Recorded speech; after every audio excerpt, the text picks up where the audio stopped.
mestinya nggak ada Roh Kudus karena sadar daging kami lemah.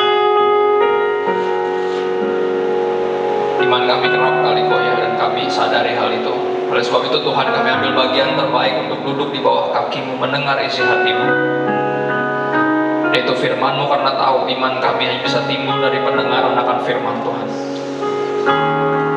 Bicaralah Bapa, kami siap mendengar. Kami minta bantuan Roh Kudus untuk peluk roh kami yang penurut, sehingga waktu ini gak berlalu sia-sia. Kami minta bantuan Roh Kudus kepadamu, Bapa yang baik, di dalam nama Yesus, supaya siap dengan firman Tuhan dan dipulihkan semuanya, berkata amin. Shalom semua, silakan duduk. Thank you. Sebuah kehormatan dan sukacita bisa ada di sini bersama, beribadah dan melayani bersama. Thank you buat kehormatan ini. Ini kali kedua saya di sini. Dulu acara Yud ya, maksudnya. Dan gak dikasih tema, saudara. Saya paling senang kalau gak dikasih tema, artinya bisa membagikan yang paling saya bilangnya secara positif mengganggu di hati saya. Ya, saya membagikan pesan dengan judul jiwa yang sehat. Ya, jiwa yang sehat, healthy soul. Kenapa ini penting? Karena gini ya, secara teologis kita belum kompak ya, semua orang Kristen di seluruh dunia belum kompak. Ada dua terbagi. Ada yang percaya manusia terbagi cuma jadi dua, yaitu tubuh dan roh doang ya.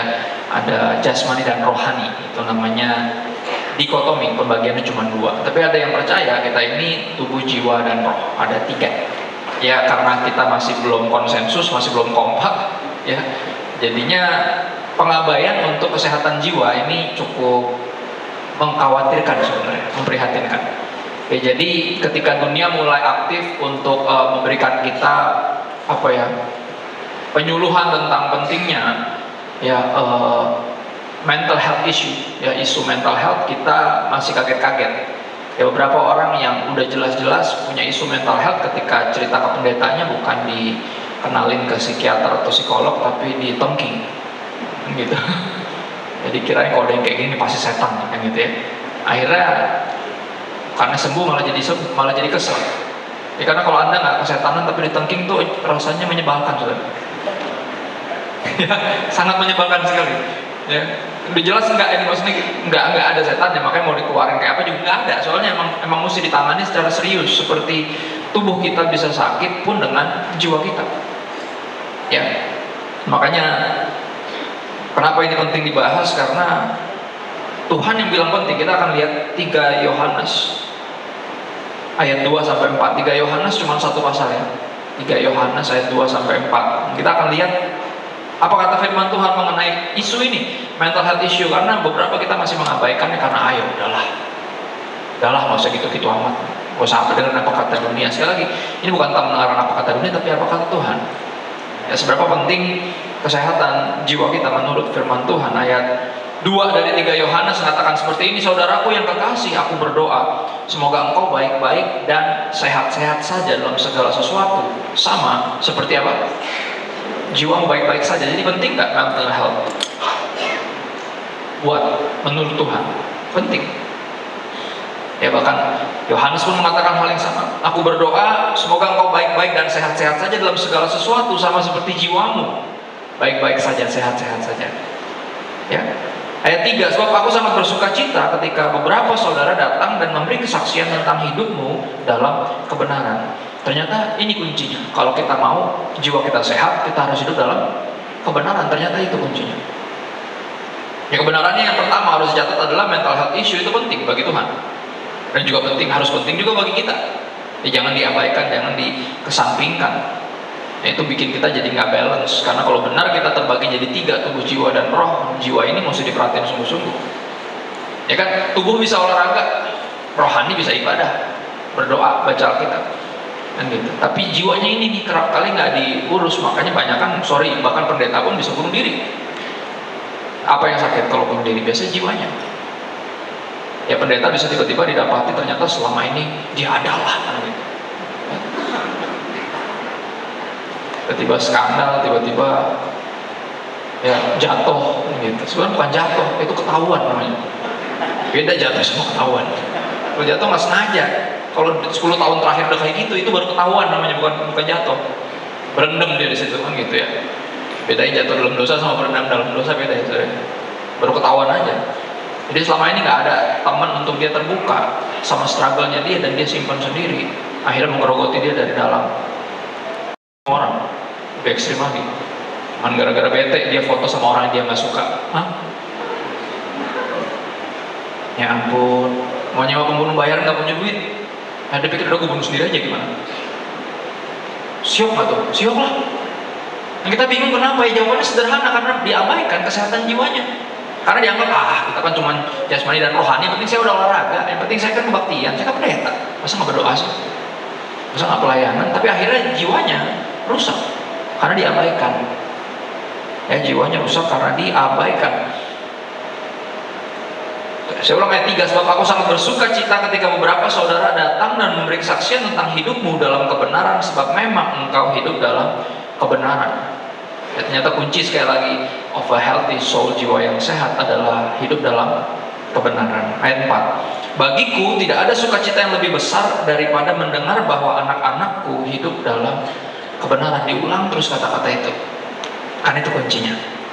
Dan hari ini aku akan bagikan kebenaran yang dimana kita harus menghidupi sungguh-sungguh kebenaran ini, in order ya, supaya jiwa kita sehat. Ya, di Mazmur 1 ayat 1 sampai 2, kita ke situ. Mazmur 1 ayat 1 sampai 2. Saudara, saya ternyata mendapati saya ini orangnya walaupun sanguin, ya, ekspresif, tapi ternyata saya ini introvert, dan itu menyebalkan sekali. Ya, karena saya seorangnya suka ngobrol sebenarnya, suka ngomong, tapi kalau yang dengar makin ramai, saya lemes. Kayak gini nih. Itu yang terjadi. Ya, jadi makin ramai perbincangan, makin banyak yang ikut, saya makin lemas. Saya bingung, karena saya pikir saya orangnya nggak karena saya taunya yang namanya introvert itu orangnya pendiam, pemalu kan gitu. Nggak yang kayak saya yang ngomong, yang suka cerita, yang meledak-ledak. Tapi ternyata bisa. Ya, ternyata ada yang istilah psikologis namanya outgoing introvert. Orang yang meledak-ledak tapi sebenarnya introvert. Dan itu saya dapati. Makanya apa? Jadi sedikit banyak stres. Dan satu lagi, saya nggak suka perjalanan. Saya benci perjalanan. Saya sukanya di rumah. Saya orang rumahan ternyata. Ya, jadi kalau disuruh pelayanan sana sini tuh nggak menyenangkan buat saya. Kalau orang yang suka traveling, jalan-jalan, seneng. Orang kan selalu asik ya sekarang jalan-jalan terus ya. Jalan-jalan gimana? Pelayanan, saya bilang. Dan itu menggerogotin saya dari dalam. Kenapa? Karena saya nggak suka jalan-jalan. Ya, jalan-jalan bagi saya kemana kayak gini pelayanan justru berat buat saya, karena bukan sesuatu yang saya banget gitu. Enggak. Kayak saya suka di belakang layar, dalam artian posting-posting saya senang. Ya, ngajar beberapa orang saya senang, cuma kalau udah terlalu ramai, makin lemes saya. Ya, akhirnya apa? Asam lambung. 2017 tuh saya mulai kena GERD, namanya asam lambung akut. Dan ternyata karena ini pikiran. Dan dokternya nanya, internnya memang yang dipikirin itu apa Pak? Ya saya pendeta lah, semuanya saya pikirin. Bener gak? Jadi profesi yang paling stres kedua setelah presiden itu pendeta. Dan seorang hamba Tuhan besar yang saya kagumi juga, dia datang ke psikiater karena di satu titik dia ngerasa kayaknya ada yang bermasalah dengan mentalnya. Dia ngobrol, terus psikiater di luar negeri langsung nanya, what you're doing for a living? Lu tuh ngapain sih? Kerjanya apa sehari-hari? Kegiatannya apa? Oh, I'm a pastor of a church. Terus dia bilang, oh it's easy, quit your job and you will be just fine, kata dia. Berhenti aja pasti sehat. udah terkenal sudah profesi ini. Kalau bisa disebut profesi, pendeta itu yang paling stres kedua setelah presiden. Ya, dari 2017 tuh saya mulai asam lambung, naik turun, diobatin sana sini, setahun tuh bisa 3 kali opnam. Ini musim-musim opnam saya biasanya Desember sama Juni, musim retret sama musim Natalan. Dua itu jadwal saya udah nggak jelas deh. Ya, dan akhirnya saya ngobrol sama sesama pendeta juga yang keliling, karena ada juga yang sering gitu penginjilan, ya pastor Muhammad Riza Solihin misalnya salah satunya. Saya ngobrol-ngobrol dan ternyata mereka konsensus, rata-rata bilang gini, kamu mesti punya hobi katanya, biar nanti stresnya itu bisa diarahin. Itu akhirnya saya nyari hobi, karena saya suka musik, saya hobi kumpulin rilisan fisik kan gitu ya. Saya suka main bola dulu, sekarang udah nggak kuat karena udah faktor U, ya. Jadinya, tapi akhirnya disuruh nyari hobi. Akhirnya saya suka koleksi baju bola. Ya, kalau saya ke satu kota, saya pasti nyari tuh klub bolanya apa di kota itu, saya nyari kostumnya biar nggak terlalu kerasa perjalanan ini. Perjalanan ini sangat menyebalkan kan gitu. Pengen pulang, pengen di rumah. Saya orang rumahan banget. Ya. Dan saya akhirnya nyari hobi yang dalam tanda kutip duniawi. Kalau terlalu rohani nanti larinya itu ngisinya katanya isinya rohnya. Kan tubuh, jiwa dan roh. Nanti larinya ke roh lagi, jiwa lu nggak keisi kan gitu. Jadi saya pikir harus duniawi hobinya. Itu yang saya pikir, tapi ternyata saya salah. Oke, dari Mazmur 1 sampai 2 kita lihat satu hal yang menarik. Ya, saya nggak sekolah Alkitab, tapi saya baca Alkitab. Dan salah satu hobi saya yang berguna menurut saya adalah baca. Ya, tentunya selain baca Alkitab, beli buku rohani dan baca dan kumpulin itu. Saya senang. Ya.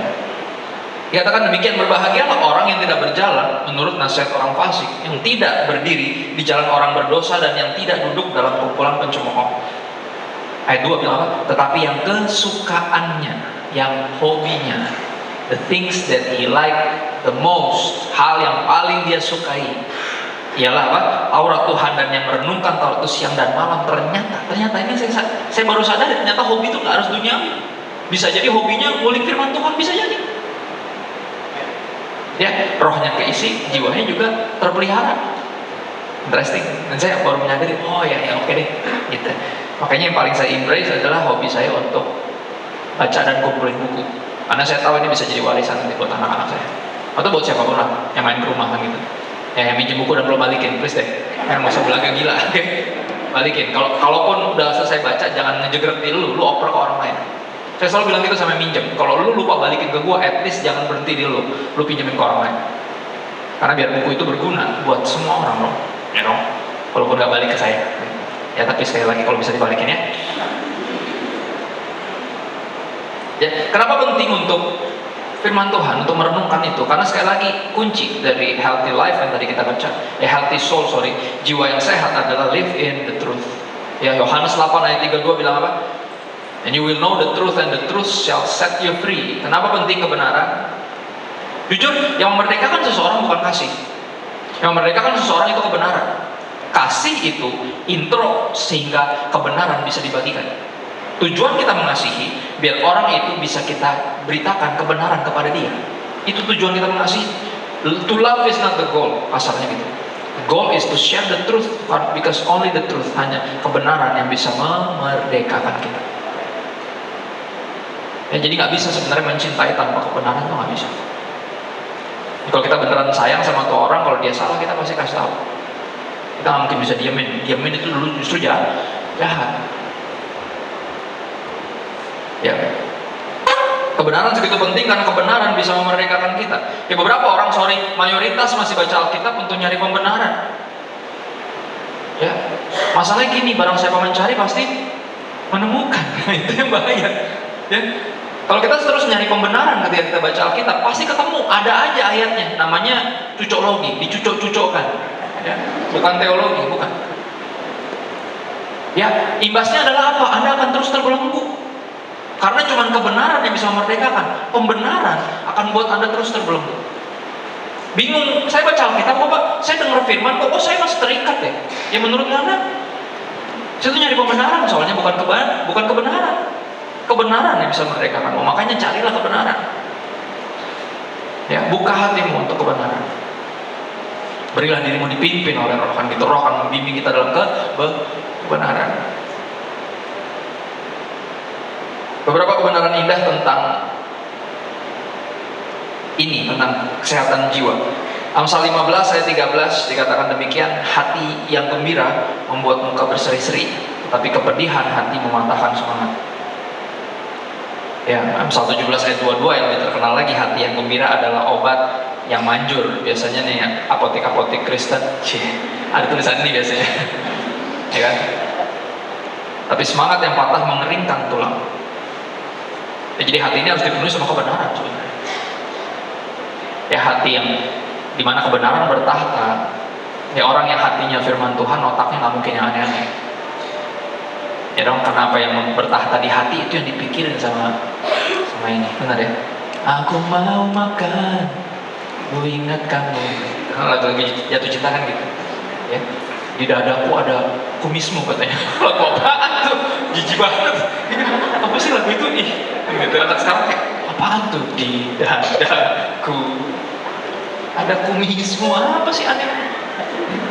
Kenapa di dadaku? Soal ada kamu, benar nggak? Siapa yang bertata di hati, dia akan membuat kita kepikiran terus. Dan karena gini, mental health issues sangat berkaitan dengan apa yang kita izinkan bercokol di kepala kita. Dan ternyata dimulai dari siapa yang kita izinkan bertahta di hati kita.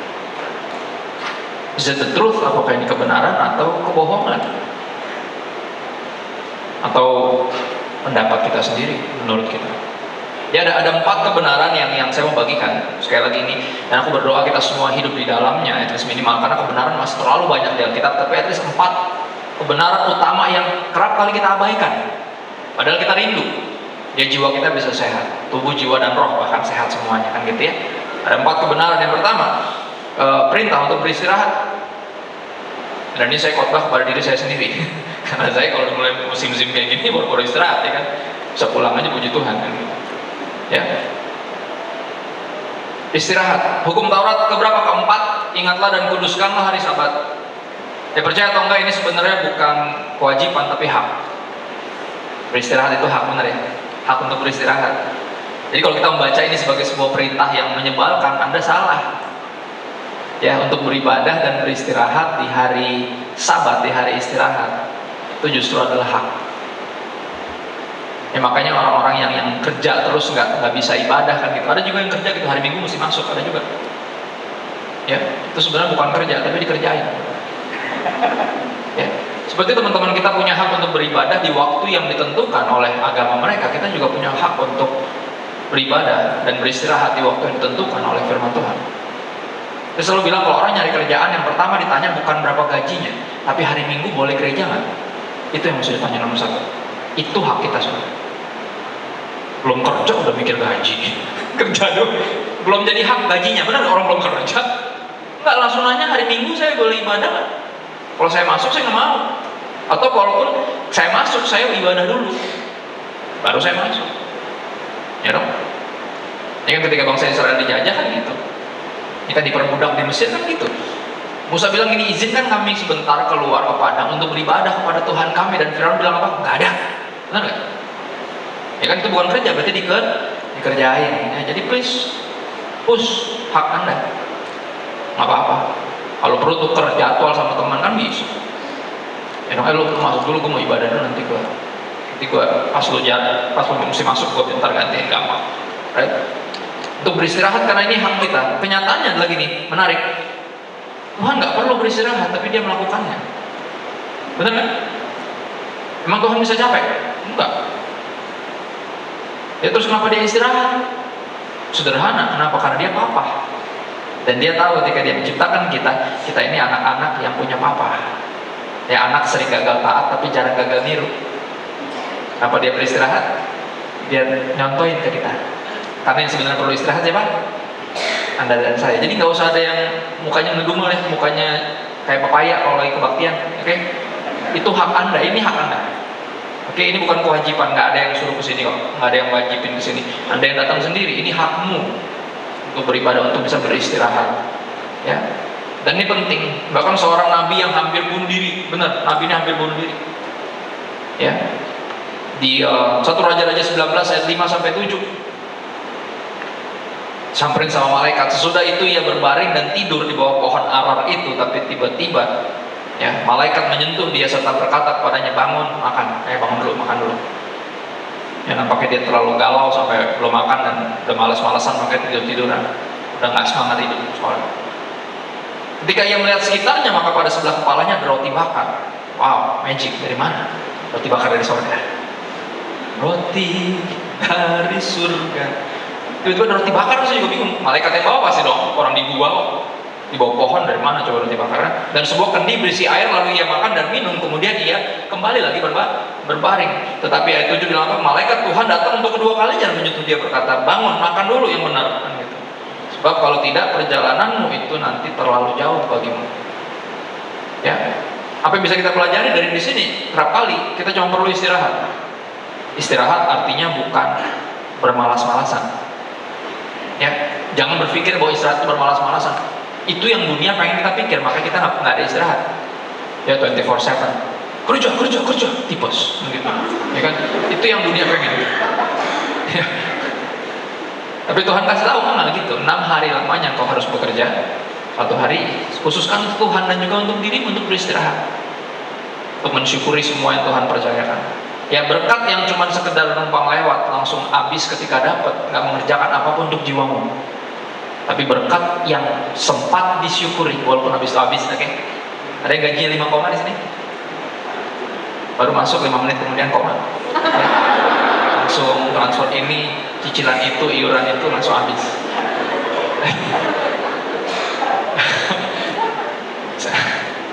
Gak ada yang lebih kasihan daripada berkat yang cuma sekedar dihabisin. Kenapa? Karena gak menghasilkan apapun untuk jiwamu. Bersyukur itu perlu, bersyukur itu penting. Makanya apa? Miliki waktu untuk bersyukur. Kapan kita bersyukur? Ketika kita beribadah. Kita diingatkan bahwa semua ini dari Dia, oleh Dia, dan untuk Dia, bagi Dia lah kemuliaan sampai selama-lamanya. Di momen-momen kayak gini kita diingatin. Ya makanya ini hak kita sebenarnya, bukan kewajiban. Jadi mukanya senyum dong, bersyukur dong. Ya di tengah dunia yang memaksa kita untuk gak punya waktu istirahat, Tuhan memerintahkan kita untuk beristirahat, dan penting.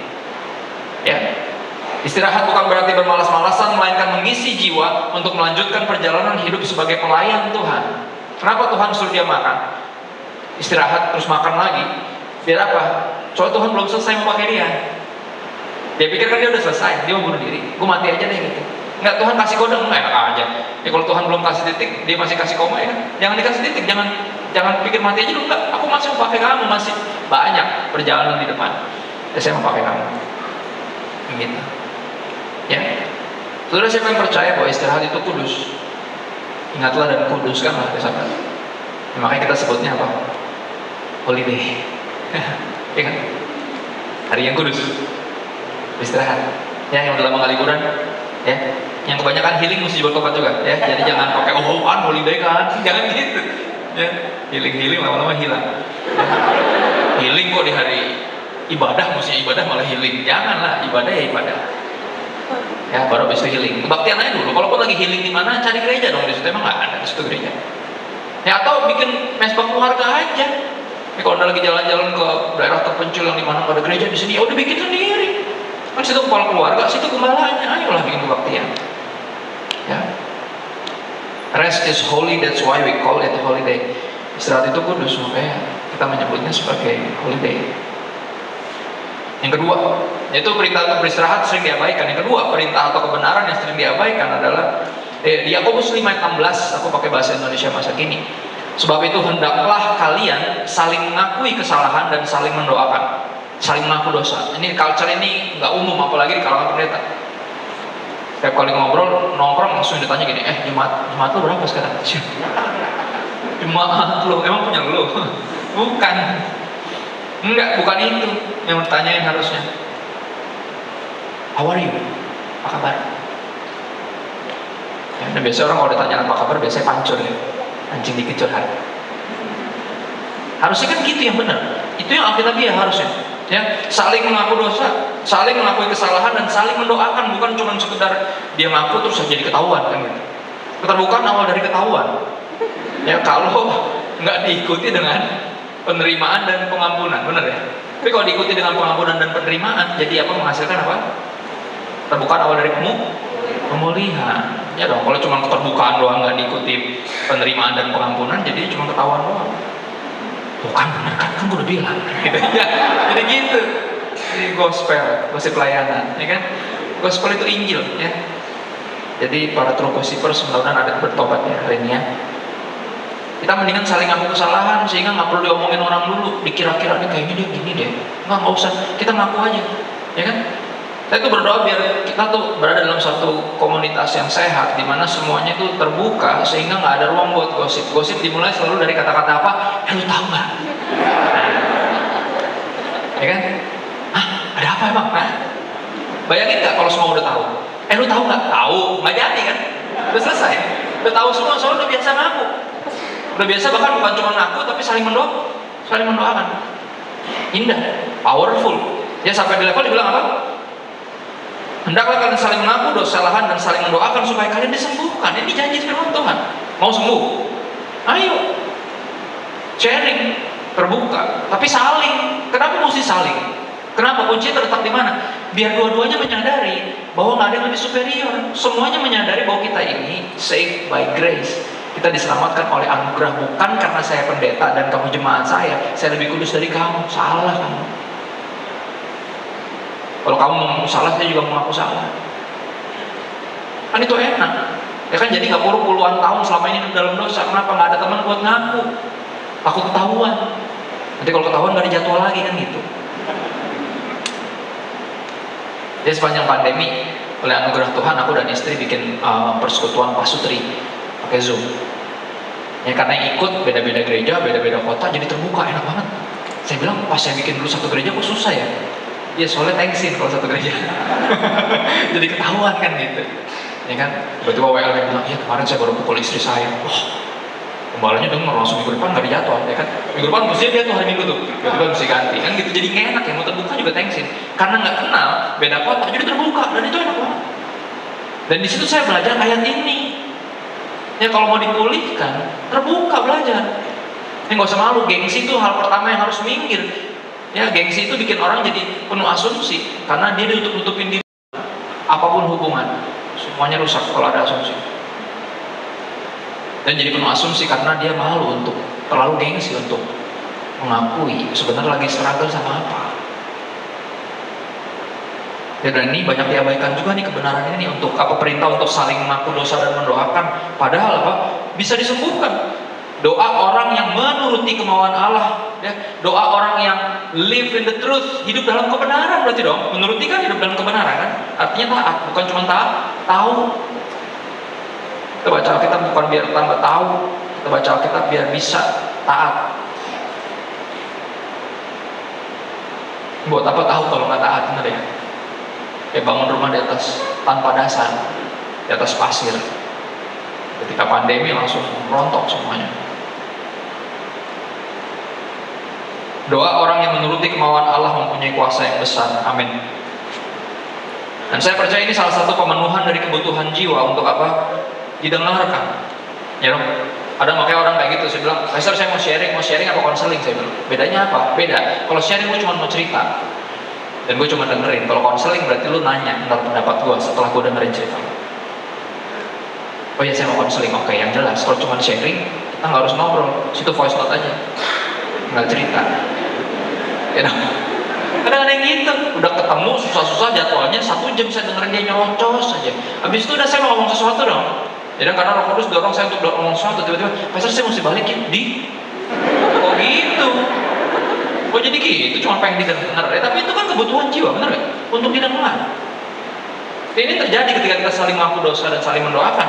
Ya, pemenuhan kebutuhan jiwa untuk didengar, diterima, diampuni, dikasihi, ya bahkan sampai level tertentu bisa diharapkan dan dipercaya. Itu semua keperluan jiwa kita. That sense of diinginkan. Ya, dan ini ingin membantu orang untuk apa ya? Untuk mempunyai jiwa yang sehat. Tapi culture ini kan nggak umum, sekali lagi, apalagi di kalangan hambanya. Ya jemaat bisa curhat ke pendeta. Anak pendeta punya masalah, curhat ke siapa? Ke Tuhan, gitu. Curhat ke Tuhan mulu, lama-lama kena mental, bener ya? Karena Tuhan nggak, kata Tuhan, ngapain kasih tahu orang lain? Kasih tahu wakil gembala. Kamu kan gembala, kasih tahu wakilmu lah. Ceritain ke dia. Terus minta dia doain kamu. Kan gitu, Tuhan dikasih tahu. Bukan nggak bisa curhat ke Tuhan, bisa. Cuman bukan gitu cara mainnya. Tuhan pengen ke kita tuh, ya kan, ketika kita saling mengaku dosa, kita diingatkan, saya nggak lebih kudus dari yang lain. Ya, saya juga punya pergumulan. Pendeta juga manusia, kalau kata almarhum bapak saya selalu.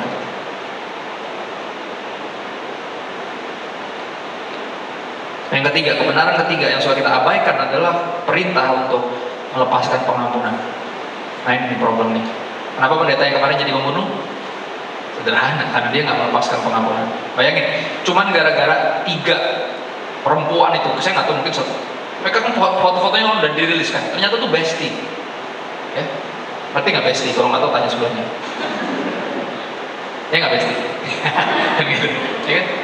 Ternyata best friend sebenarnya deket banget dari dulu. Ini saking deketnya jadi toksik. Lu nggak boleh nongkrong sama orang lain selain sama gue. Apalagi sama orang yang gue nggak suka. Jadi dibunuh cuma gara-gara foto sama orang yang tuh pendeta nggak suka. Apa yang disimpan di situ? Kebencian kan? Kebencian yang merubah tuh hamba Tuhan jadi pengabdi setan. Ngeri dong. Kita dengarnya aja kayak horor banget. Ini kan nggak perlu nonton film horor untuk menyadari bahwa hidup itu udah sehoror itu. Saya nggak kebayang nih kok gimana caranya sampai jadi begitu pendeta. Bingung saya. Dia bunuh best friendnya sendiri pakai tangannya sendiri, dan itu baru 1 dari 3 yang mau dia bunuh. Kenapa? Karena yang fotonya mereka tuh rame-rame sama orang dia nggak suka. Semua yang foto sama tuh orang mau dibunuh sama dia. Wah, rusak banget, sakit banget gitu loh. Dan semua bermula dari mana? Ya ini apa yang saya mau bahas di poin ketiga ini. Ya, perintah untuk melepaskan pengampunan segitu penting. Bahkan kalau bisa dikatakan bahwa ujian tertinggi yang membuktikan seorang Kristen atau bukan adalah kemampuan dan kerelaan untuk berdoa, Bapa ampuni dia. Dia nggak tahu yang dia berbuat. Ujian kekristenan kan? Ya dong? Orang Kristen apa bukan terlihat dari situ. Rela nggak dia melepaskan pengampunan? Sebagai bapa dan minta seperti sang anak minta sama bapaknya, ampuni mereka. Nah, mereka tahu apa yang mereka perbuat. Masalahnya tahu Pak, ya udah lepasin, jangan tahan. Kalau nggak tahu masih mending Pak, masalah dia tahu, ya udah lepasin sama aja. Ya kan lebih susah itu kan. Bapak ampuni dia, karena dia sebenarnya tahu apa yang dia perbuat. Udahlah, ampuni dia. Efesus 4 ayat 31 sampai 32. Ayat-ayat yang sederhana dan praktikal. Segala kepahitan, kegeraman, kemarahan, pertikaian dan fitnah hendaklah dibuang. Apa? Dibuang dari antara kamu. Demikian pula segala kejahatan. Ingat kenapa bisa pendeta jadi pembunuh? Ada yang disimpan pasti. Ada yang disuruh buat tapi malah disimpan. Not live in the truth. Khotbahin kebenaran tapi nggak menghidupi apa yang dia khotbahin. Tapi hendaklah kamu ramah seorang terhadap yang lain, penuh kasih mesra dan apa? Saling apa? Mengampuni. Sebagaimana Allah di dalam Kristus telah mengampuni kamu. Orang Kristen berhasil mengampuni bukan dengan cara melupakan, tapi dengan cara mengingat. Ya, bukan dengan setengah mati berusaha melupakan apa yang orang itu lakukan kepada Anda, tapi dengan apa? Sesadar-sadarnya mengingat apa yang Yesus lakukan untukmu. Dia yang sebenarnya bisa menghukummu. Dia yang sebenarnya bisa yang membinasakan kita di neraka, tapi dia memutuskan untuk mengampuni. Right? Kita berhasil mengampuni dengan mengingat. Mengingat apa? Sebagaimana Allah dalam Kristus telah mengampuni kamu. Ya, dari cerita yang kita dengar belakangan, berita yang sulit untuk dibawakan itu ya, saudara. Membangongkan sekali, kita kayak kok bisa gini, sederhana. Ya, untuk mengingatkan kita, jiwa kita rusak. Oke, kalau Anda mau ambil satu kalimat dari khotbah malam ini, ya, jiwa kita rusak kalau hati kita menyimpan yang Tuhan suruh buang. Saya ulang, jiwa kita rusak. Bukan cuma sakit, rusak. Jika kita mau menyimpan yang Tuhan suruh buang. Apa aja tadi? Bisa diulang. Ya. Kepahitan, kegeraman, kemarahan, pertikaian dan fitnah. Demikian pula segala kejahatan apa? Buang, jangan disimpan. Tapi saya wajar dong Pak kalau saya marah, kan gitu. Orang selalu berpikir marah itu haknya dia. Dia marah wajar, tapi nggak wajar kata firman Tuhan kalau disimpan sampai matahari terbenam. Matahari terbenam itu artinya sampai Anda tidur tutup mata. Itu artinya. Kapanpun Anda tutup mata kan gelap tuh. Nah itu jangan tidur kalau masih berantem. Beresin dulu. Saya kalau sama istri saya, kalau kita berargumen itu bahasa sopan bertengkar sebetulnya. Right? Cuman nggak mau ngaku, nggak mau berantem sama istrinya. Tapi kita berargumen. Saya nggak pernah biarin dia tidur kalau kita masih berargumen. Ya walaupun besok di jam 6 pagi udah mesti beresin anak-anak untuk sekolah, nggak apa-apa, jam 3 pagi, setengah 4 pagi yang penting beres. Nggak mau tidur, saya menolak tutup mata. Pak, Ya, bukan nggak boleh berantem, tapi harus ada tujuannya.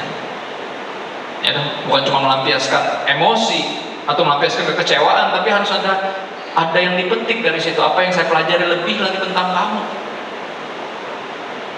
Apa yang saya sadari juga tentang saya. Ternyata saya belum sesabar yang saya kira, benar ya? Padahal namanya sabar, sungguh, tulus, murni kan gitu ya. Biasa orang-orang Korea Utara tuh yang namanya gitu ya. Sungguh silalahi,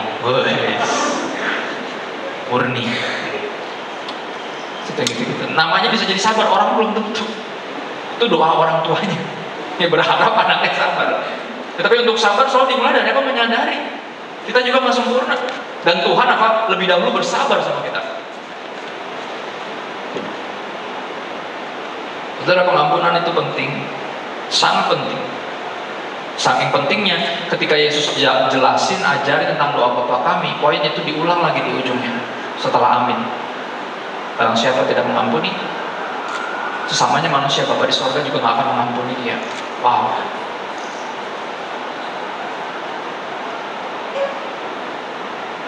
Dan sekali lagi itu rasanya hak kita untuk marah. Saya berhak marah, Bapak, emang ini agama apa sih kok saya gak boleh marah kan gitu. Bukan gak boleh ya, marahlah tapi jangan berbuat dosa, kata Rasul Paulus. Be angry but do not sin. Marahlah tapi jangan sampai gara-gara marah jadi bikin dosa. Apalagi disimpan lama-lama jadi dendam lama-lama jadi pembunuhan. Itu terjadi. Makanya apa disuruh lepasin pengampunan ya, buat kebaikan kita, percaya atau enggak? Buat kebaikan kita sendiri. Pengampunan sejatinya melepaskan yang mengampuni dari belenggu ya, dan racun kepahitan. Sebenarnya yang lepas ketika kita melepaskan pengampunan siapa? Bukan orang itu, tapi Anda. Kita yang terlepas dari belenggu itu. Ya, sekali lagi, jiwa kita rusak, sakit ketika hati kita menyimpan yang Tuhan suruh buang. Dan malam ini, you know what to do. You know what to do for the sake of your own soul, buat kesehatan jiwamu sendiri. Live in the truth, hidup dalam kebenaran. Kalau Tuhan suruh lepasin pengampunan, lepas. Gue beri juga, lu jangan. Kita harus belajar mengasihi. Kasih dah, ya kan? Jangan beri-berimu, kasih. Gampang? Enggak. Ya. Kekristenan bikin ini bukan jadi mudah, tapi jadi mungkin. Karena sebenarnya kita berpikir ini mustahil. Mustahil Pak saya bisa ngampuni orang itu. Orang kayak gitu, gak layak Pak diampuni. Dan ketika kita tergoda untuk mulai menilai bahwa orang itu gak layak diampuni, kita harus mengingat bahwa kita juga enggak. Tapi dia memilih mengampuni kita. Amin. Kalau dimulai dari sana. Dan ungkapan syukur karena engkau gak nyangka dia mau mengampuni, mau adalah dengan cara apa? Kita mengampuni yang lain. Itu namanya tahu terima kasih. Kalau cuma suka nerima, nggak suka ngasih, berarti nggak tahu terima kasih. Terima kasih Yesus, terima kasih Yesus. Oh ya, kalau itu yang keluar dari mulut kita, hendak itu berasal dari hati kita. Terima kasih. Yang terakhir, ada sukacita? Kalau terakhir, saya dulu berpikir kebaktian itu mirip konser dari dulu ya. Saya dulu berpikir gitu. Tapi ini yang saya dapat di konser rohani juga ternyata kata yang terakhir itu juga orang tuh nggak suka. Jadi sebenarnya lebih ke kebaktian sih kayak gini. Makanya kan ada konser rohani itu beberapa minggu yang lalu kan. Puji Tuhan, ramai itu kan. Saya seneng banget. Udah lama nggak ada yang gitu-gitu kan, jadinya excited banget. Saya nggak bisa ada pelayanan. Jadi istri saya jalan, seneng saya ngeliat postingan-postingan dia. Puji Tuhan. Ternyata kalau konser rohani sama, ketika ada yang bilang yang terakhir pada semua, ya jangan dong. We want more. Gitu karena udah bubar aja disuruh naik lagi kan gitu ya. Cuman di kebaktian doang yang semangat. Kalau pendeta bilang yang terakhir tuh kenapa banget gitu, buru-buru banget gitu. Tapi di sini nggak salah lagi. Tadi mukanya udah berubah sih. Yes, lama banget si jenggot tuh gitu. Akhirnya ya. Yang berikutnya, yang terakhir, yang nomor 4. Sebenarnya masih banyak perintah yang lain, tapi ini yang utama. Kenapa? Karena ini yang sering diabaikan. Untuk beristirahat, ya, untuk saling mengaku dosa, cari orang yang dimana kita bisa terbuka. Jadi nggak perlu struggle-nya tuh dimakan sendiri gitu, nggak perlu. Ya, kekristenan itu personal tapi nggak pernah private. Ya, makanya ada persekutuan untuk itu. Ini salah satu persekutuan yang saya belajar di Semarang, namanya Semarang Youth Community. Itu youth pastors ngumpul-ngumpul semua. Ya, konon katanya kalau masuk grupnya, kalau posting ayat di kick katanya. Jadi kita ngobrolin yang sehari-hari. Maksudnya kok pelayanannya udah banyak. Maksudnya nggak ada tuh yang ngomong kayak jemaat itu berapa, nggak ada yang ngomong gitu. Ngomongin hal-hal yang apa kabar, how are you, yang gitu-gitu tuh yang perlu. Yang nggak baik manusia seorang diri kan gitu. Dan kepemimpinan itu sepi, leadership is lonely. Kepemimpinan itu sepi.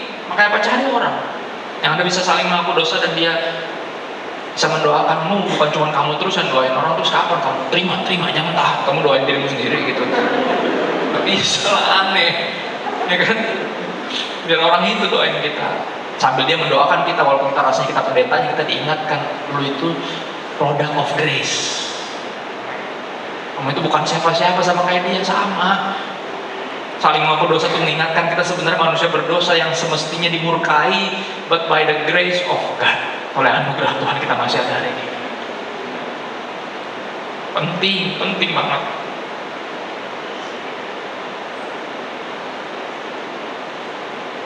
Yang terakhir, perintah untuk mengasihi. Ya lah, kok udah bagus, saya bisa ngampunin Pak, mesti ngasihin lagi, betul kan? Harus kayak gitu kan?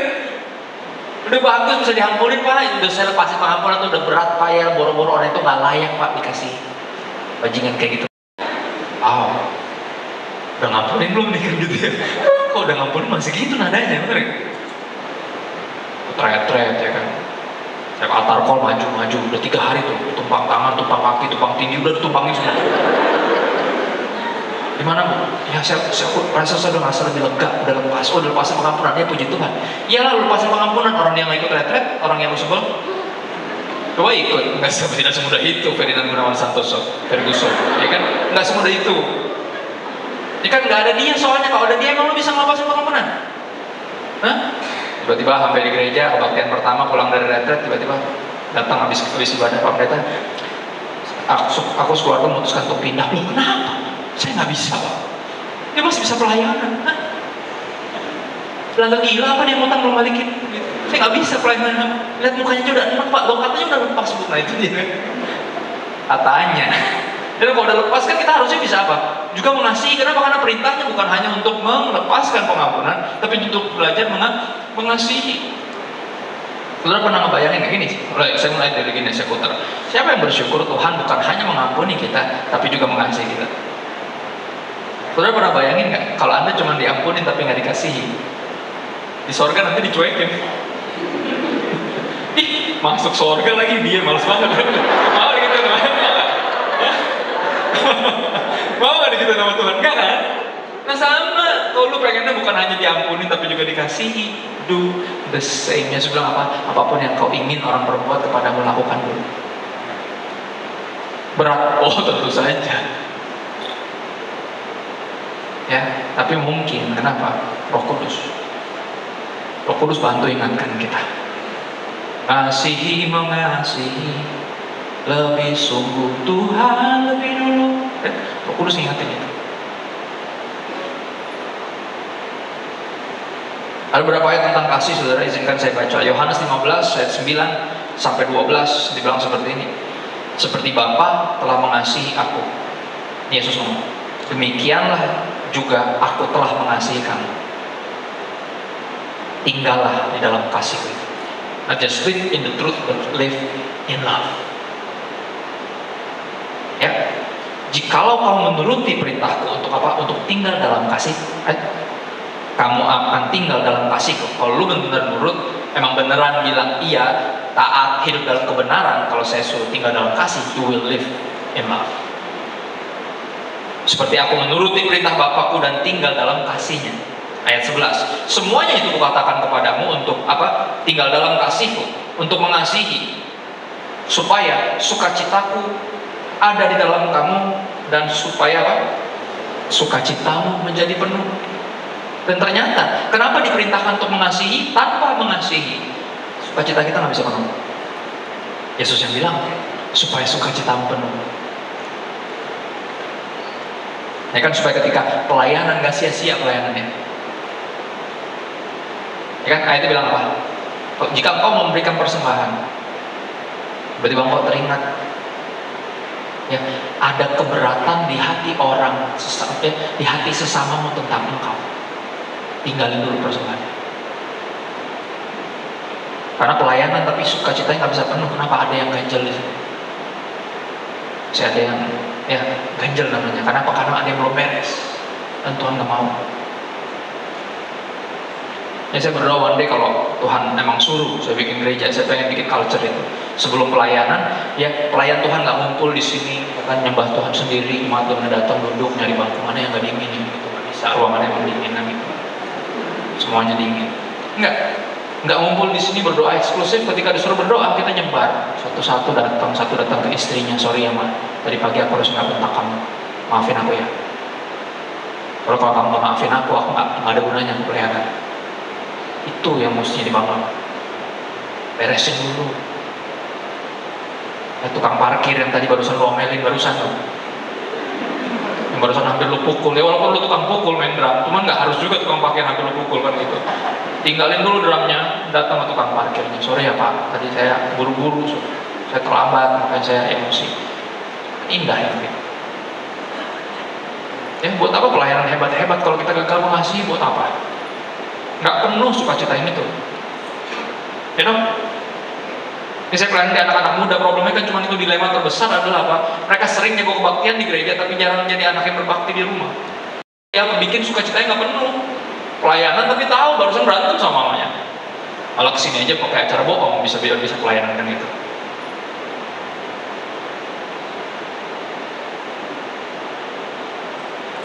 Supaya sukacitamu apa? Penuh. 12, inilah perintahku, yaitu supaya kamu saling mengasihi seperti aku telah mengasihi kamu.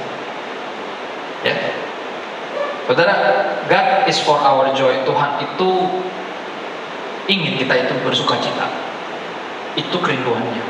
Jadi ketika dia memerintahkan sesuatu atau melarang sesuatu, itu untuk sukacita kita jadi penuh. It's for our own good, untuk kebaikan kita sendiri, bukan karena dia rese atau dia demanding, bukan. Dia nggak pernah maksa. Ya, dia nggak toksik soalnya. Yang toksik itu mantan lo, bukan Tuhan.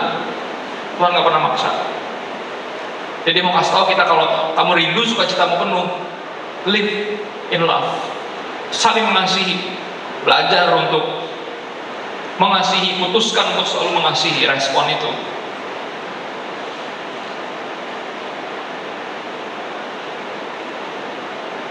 Yohanes 4 ayat 10 sampai 11 dan 19 sampai 20. Sebelum saya tutup dengan satu ilustrasi sederhana dari C.S. Lewis mengenai memutuskan untuk mengasihi. Ayat 10 bilang gini, inilah kasih itu, this is love, bukan kita yang telah mengasihi Allah, tetapi Allah yang telah mengasihi kita dan yang telah mengutus anaknya sebagai pendamaian bagi dosa-dosa kita. Ayat 11, saudara-saudaraku yang kekasih, jikalau Tuhan Allah sedemikian mengasihi kita, maka haruslah kita juga saling mengasihi. Mengasihi, almarhum bapakku selalu bilang, ini lebih dari perasaan, ini sebuah perintah. Perintah, suka nggak suka, harus dilakukan. Bisa nggak bisa, harus bisa dilakukan. Ya kan? Kayak zaman sekolah dulu kalau lagi ulangan kan, ya selesai nggak selesai kumpulkan. Ya kan? Mau ngerasa bisa, pengen ngumpulin atau nggak, harus kumpulkan. Selesai nggak selesai kumpulkan, itu perintah. Sama untuk mengasihi juga gitu. Ya, maka haruslah kita juga saling mengasihi. Jika Tuhan sedemikian mengasihi kita. Dan ayat 19 dikasih tahu, ya ternyata kita udah punya modal untuk bisa mengasihi. Kita mengasihi karena apa? Allah lebih dahulu mengasihi kita. Tuhan lebih dulu mengasihi kepadaku, right? 20. Jikalau seorang berkata, aku mengasihi Allah dan ia membenci saudaranya atau sesama manusia, maka ia adalah apa? Pendusta. Karena barang siapa tidak mengasihi saudaranya yang dilihatnya, barang siapa yang nggak bisa mengasihi yang kelihatan sesama manusia, tidak mungkin mengasihi Allah yang tidak bisa dilihatnya. Ya, kasih adalah perintah. Tapi gini, saya tahu untuk mengasihi sulit. Mengampuni aja sulit, apalagi mengasihi sulit. Ya, makanya ada ketakutan itu, takut rugi. takut rugi. C.S. Lewis bilang gini, bagi orang yang takut hatinya terluka, yang menolak untuk mengasihi, karena gini, to love is the bravest act of the soul. Untuk mengasihi, to truly love, untuk mengasihi dengan sungguh-sungguh adalah tindakan yang paling berani yang jiwa bisa pilih untuk melakukan. Itu tindakan paling nekat sebenarnya untuk mengasihi. The bravest act of the soul. Dan dia bilang bagi mereka yang masih takut untuk mengasihi karena takut terluka, dia bilang gini, oke, gini aja deh, keluarkan hatimu, masukin di kotak, kunci rapat-rapat, terus tanam di bawah tanah. Gak akan ada yang melukai hatimu, karena gak ada yang nyenggol, kan? Aman, tersimpan. Tapi gini, berapa waktu kemudian silakan buka tuh kotak dan keluarin hatimu, gak terluka tapi mati. Mati. Karena hati dirancang untuk mengasihi. Dia cuma bisa hidup kalau mengasihi, walaupun resikonya mengasihi adalah dilukai. Tapi resiko itu layak untuk ditempuh, diambil. Ya karena benar atau benar, untuk dia mengasihi kita harganya apa? Anaknya tergantung di kayu salib. Jangan pernah lupa itu. Harga termahal untuk mengasihi, tindakan paling berani telah diambil sama Yesus. Dan kita sebagai pengikutnya diundang kepada sukacita yang sama. Yang dibilang bikin sukacita jadi penuh. Ya putuskan untuk mengasihi walaupun ada resikonya. Jangan sampai hati kita mati karena kita menolak untuk mengasihi karena pernah dilukai. Lepaskan pengampunan dan belajar untuk mengasihi, karena mengasihi adalah perintah. Saya tutup dengan ini, jika mengasihi adalah hukum terutama. Benar nggak? Apa hukum yang terutama? Kasihlah Tuhan Allahmu dengan segenap hatimu, jiwamu, maka budimu, tubuhmu.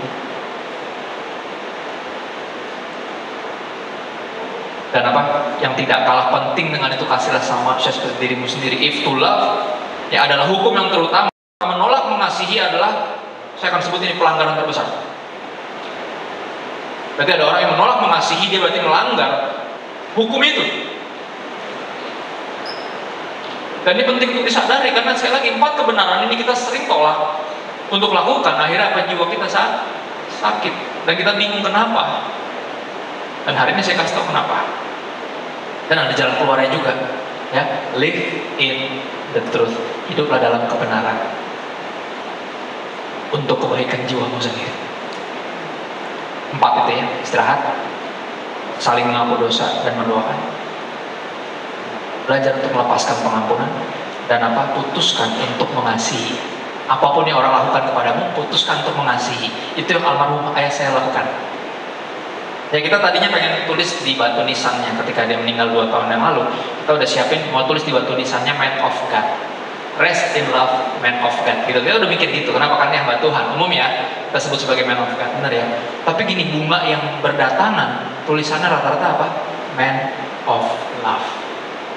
Interesting. Dan buat saya itu keberhasilan. Ya mungkin bukan pendeta yang paling terkenal karena khotbahnya saudara, bukannya gitu. Khotbahnya bukan yang paling menarik. Saya nggak suka khotbahnya, buat saya membosankan karena dia guru, ulang-ulang kayak saya. Ya. Dia nggak ekspresif, orangnya lurus aja, bercanda aja kadang lurus aja. Ya. Dia nggak pernah tumpang tangan terus semuanya rebah satu stadion, nggak gitu, bukannya gitu. Tapi hidupnya itu, ya. Keputusan dia untuk terus mengasihi bahkan orang-orang yang jahatin kita, inspiratif. Jadi sampai orang-orang tuh nggak bisa menyangkali bahwa ini orang ini man of love. Kita udah jahatin dia, kita udah hianatin dia masih terus baik sama kita. Itu sebuah keberhasilan untuk diakui sama orang loh, bukan ngakui diri sendiri loh.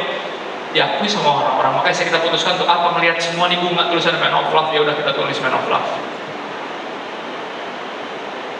Dan aku berdoa sekali lagi, ya buat apa kita berhasil dalam segala hal tapi gagal mengasihi, karena perintah terutamanya untuk itu, untuk mengasihi.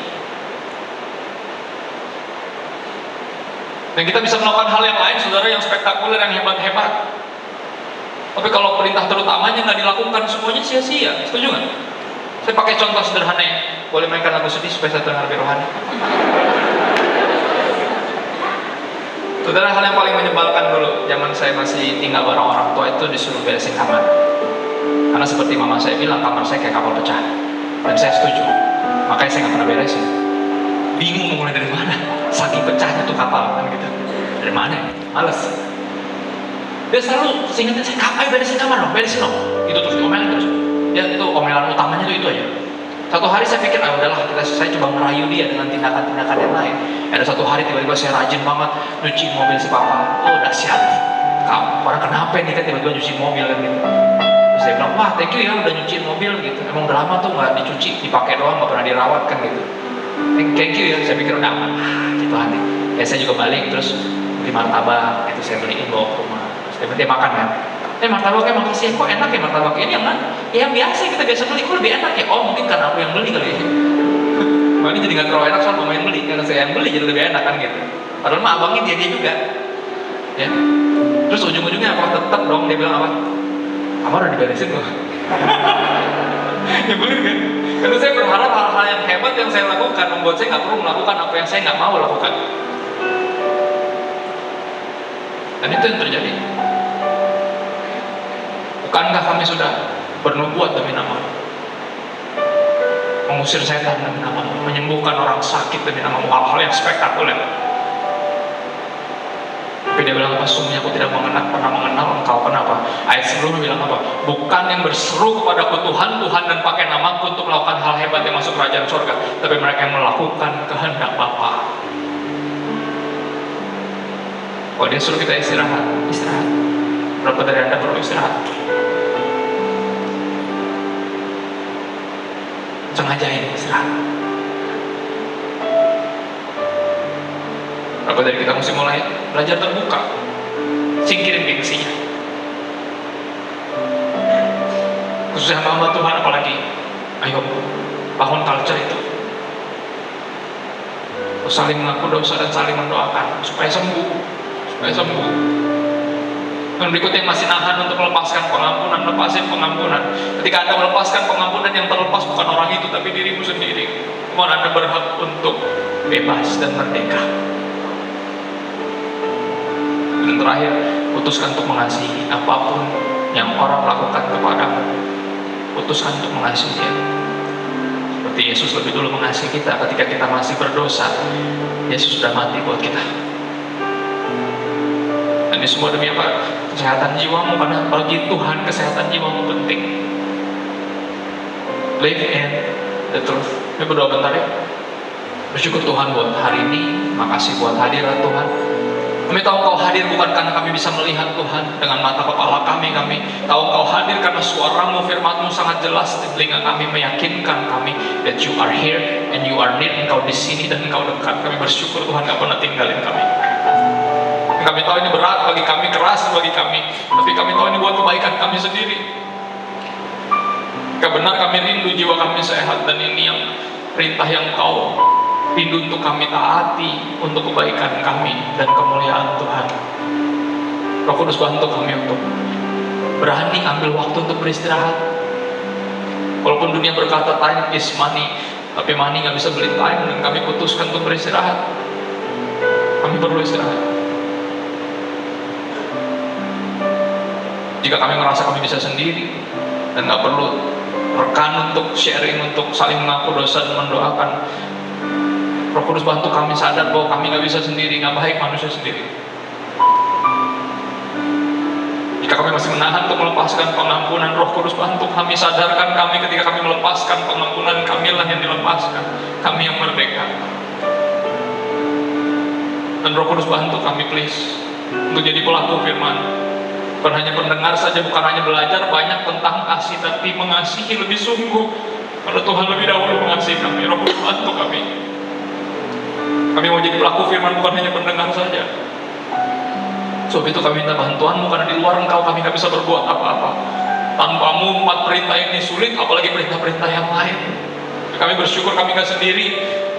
Roh Kudus bantu kami untuk jadi pelaku firman.